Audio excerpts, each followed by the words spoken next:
ಇಲ್ಲಿವರೆಗೆ 3 ಜನ police officers minority commission continuous ಆಗಿ ಚೇರ್ಮನ್ ಆಗಿದೆ, which is a record by ಇಟ್ self.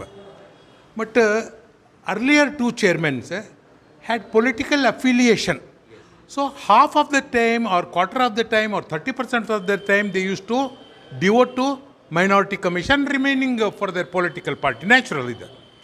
For the first time, a full-time chairman, a police officer is appointed as full-time chairman to the minority commission, which will bring tremendous changes, I hope.